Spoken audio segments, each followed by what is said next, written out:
Bro, when people, what I got from that is he's a hater. You don't know me as a person. Let's say you don't like me. Like, you don't know me. Like, you feel me? And I don't give a fuck. Him. If everybody including Will, I mean, Will. Fuck. Gervonta Davis speaking about you. Is that ever a possible fight? Yeah, if you want to dare to be great. What I mean, leave them big guys alone. Stop trolling them, right? They're best 147 pounders in the world, and they're the best 140 pounders for a reason. Gervonta Davis stirred controversy on X after claiming that following Crawford's win over Canelo, he believes he could beat him. Davis boldly declared, "I'll swing on him for real," doubling down on his confidence and challenging critics to watch him prove it. He promised to train harder, demanded respect in the sport, and insisted that victory over Crawford would cement his place among boxing's elite. Yet, instead of praising Crawford's historic achievement, Davis dismissed it, sparking backlash from analysts. Many argued that even if Davis didn't want to praise Crawford, disrespecting him was shameful, especially when Crawford had just accomplished what many thought impossible, decisively defeating Canelo Alvarez. It dominated a first ballot Hall of Famer, a 4-division champion, a 2-time undisputed super middleweight, and was the reigning undisputed 168-pound super middleweight world champion. Superstar boxer, Saul Canelo Alvarez, who is now 63 wins, 3 losses, 2 draws, 39 wins by way of knockout. And Gervonta Tank Davis, I'm not even gonna read off his accolades because what he did is just nasty work. And this is your king that y'all be praising. Gervonta Tank Davis, instead of applauding the accomplishment, just tip your hat. Just tip your hat. Hey, salute. And if you don't want to salute him, guess what? Just don't say nothing.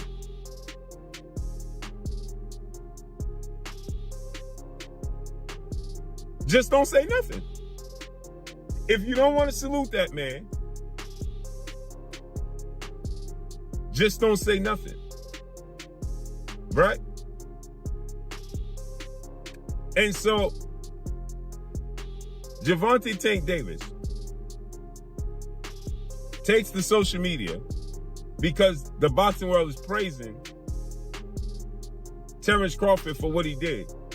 After Gervonta Tank Davis, when the fight was announced and when Terence Crawford was saying he wanted to go up from 154 to 168, Gervonta Tank Davis said he was doing it for the money, not for the legacy. Long before this exchange, Crawford had spoken candidly about Gervonta Davis. He admitted he never saw Davis as a fighter willing to take risks against tougher opponents. Instead, Crawford described him as more of a talker who carefully avoided the most dangerous challenges. Crawford even went as far as saying he simply didn't like Davis, making it clear that if they ever meet in the ring, the fight would carry far more than competitive stakes. It would be personal. Tank would never even think about to come up to 154. What about 47 though? Yes, if he get to pick his opponent. But Tank would never come from 35 to 54. Y'all got into it on social media around that time. Is that just you being competitive, like when that happens? Or Man, I just really don't like that dude. Why, dude? Cause I just don't like him. Like, I really don't like him. That's like not your cup of tea. That's just not. Yeah, I don't like nothing about him. I just felt like, he just one of these little arrogant little dudes that's using what he got to shield him. He got a lot of security guards around him, and he's in the limelight and stuff like that. But in certain situations, he wouldn't be acting like that. Do you like him as a fighter though? Yeah, he's a damn good fighter. Yeah, but like his core personality and his ways. Bill Haney, father and trainer of Devin Haney, quickly dismissed Davis's remarks. He argued that Tank could never replicate what Crawford achieved and insisted Davis should stop trolling bigger fighters. According to Haney, Davis needs to stay in his lane at 147 pounds instead of chasing attention by calling out champions in divisions where he doesn't belong. To Haney, Tank's comments were nothing more than a publicity stunt designed to stir headlines rather than a serious challenge. Gotta ask your thoughts on Tank saying he'd knock out Terence in 6 rounds. You think he was playing, trolling, what? Selling tickets to his new fight? Was that like his tweets? Like he's Nah, he said it on audio. video. Huh? He said audio. He said it. He's like, if I tap that chin, you know he chinny. Listen, Terence has already hired us for any of the little guys.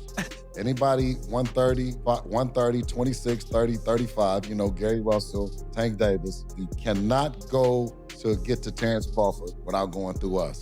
Rolly Romero, leave Earl Spence alone. You see what I'm saying? You come over here and you get that ass whipping too. You know what I mean? Leave them big guys alone. Stop trolling them, right? They're best 147 pounders in the world, and they're the best 140 pounders for a reason. Trainer Greg Hackett spoke passionately about Crawford's victory over Canelo, calling it one of the most important achievements in modern boxing. He stressed that Crawford has nothing left to prove after doing something that hadn't been seen in generations. Hackett reminded fans that since the days of Bob Fitzsimmons and Henry Armstrong, no fighter had risen through weight classes and completely dominated an opponent as respected as Canelo. He emphasized that Crawford's win wasn't about luck or a close decision. It was a clinical performance that erased all doubt. For Hackett, this moment confirmed Crawford as a legend in his own right, silencing every critic. He concluded that Crawford should now focus on enjoying his success rather than responding to negativity. Armstrong held them all at the same time. Legendary shit. He goes in there and beats arguably the best fighter or one of the best fighters of his era. Yeah. Regardless of weight class. Yeah. What was your thoughts on the performance? The performance was like clean. Like it was real. It was times where it was close calls. Like it looked like Canelo might, like damn, Canelo might get him right here. You know what I mean? Bud find a way out, slip up out of there. He was working behind his jab real good, footwork real good, you know, setting the pace. He was creating what I like to call spider web in there. You know what I'm saying? That's basically setting traps with your movement. The part I didn't expect was for Canelo to really approach Bud like Bud, you know, like he was just gonna punch on Bud. He was looking. What I mean by that is Canelo, when he would hit Bud to his hips or like on the shoulder, because I seen him do it a few times. He was like, Canelo was like looking for those results that he usually get when he do those things. And I was like, I can't believe he looking at Bud like that. Like he really trying to play Bud. I mean, on the low. He know Bud can fight, but it was like, I'm gonna hit, all right, when I hit you on your hip, you gonna act right. I mean, when I hit you on your shoulders, you gonna act right. And you could tell Canelo's been spoiled over the years. Canelo's gotten better, a lot better. And Canelo is a legend for sure. But you could tell he's imposed his will on a lot of guys and won off of his poker face alone. You know what I mean? Along with the punishing shots. Although Crawford has openly admitted his dislike for Gervonta Davis, he hasn't ruled out the idea of facing him in the ring. Crawford made it clear that if Tank is serious, then he must move up to 147 pounds where the fight can happen fairly. For Crawford, such a bout would silence Davis's trash talk and give him another opportunity to showcase his superiority against a high-profile opponent. He left the decision in Davis's hands. If Tank truly believes in himself, he should take the risk instead of relying on bold words outside the ring. Confident in his own abilities, Crawford welcomes the challenge, knowing the odds would still be heavily in his favor. Gervonta Davis speaking about you. Is that ever a possible fight? Yeah, if he want to dare to be great, he can be like all the other fighters that moving up 2 weight classes and, you know, daring to be great. You would fight him. Man, tell him to come up there. He got to come to win 54. He said I got a glass chin, so tell him to come and touch it. Ooh. Wow, man. Gervonta said you got a glass. He said I got a glass chin. Tell him to come and touch it. At 147? 147. I'll make 147 for him. Ooh, see, oh man. You gonna have a pre-camp. Then what the people gonna say? Oh, he's beating up on little guys. I don't know. Respected commentator DJ Ram praised Crawford's victory by highlighting his rare versatility and mastery inside the ring.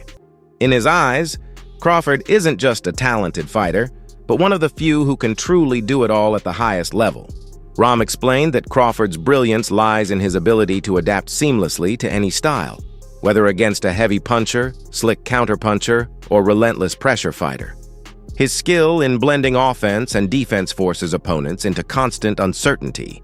Ram described Crawford as a once-in-a-generation athlete with unmatched timing, distance control, and creativity, turning every fight into a work of art. For Ram, Crawford is more than a champion. He's a problem solver whose dominance ensures his legacy will stand unmatched for years to come. Clearly, outboxed him like I said he would. You know, Bud is special, man. He can adapt. He can make adjustments. There's nothing he can't do. I was a little worried because in the beginning when the fight was announced, because of Canelo's power, Bud coming up, they're like, oh, he come up 2 weight classes. I consider it, he came up 3, because he only had 1 fight at 1. Yeah, 1 fight at 54. Yeah, right. So I feel like it's 3 weight classes in 2 fights. Right. Yeah. So with that right there, that was a big thing, because Canelo is strong. Canelo does hit hard, he got power, and he's comfortable at 168. You understand what I'm saying? He's more comfortable. I didn't know if the weight was going to do something to Bud, but I know there was ways that he could outbox him easily. He did it. Towards the closer to the fight date, I changed my stance on it and leaned more to Bud, which was a good thing because my prediction was right yesterday on it, and he just outboxed him, outclassed him. He showed people. I think he still followed a bit of the Mayweather blueprint.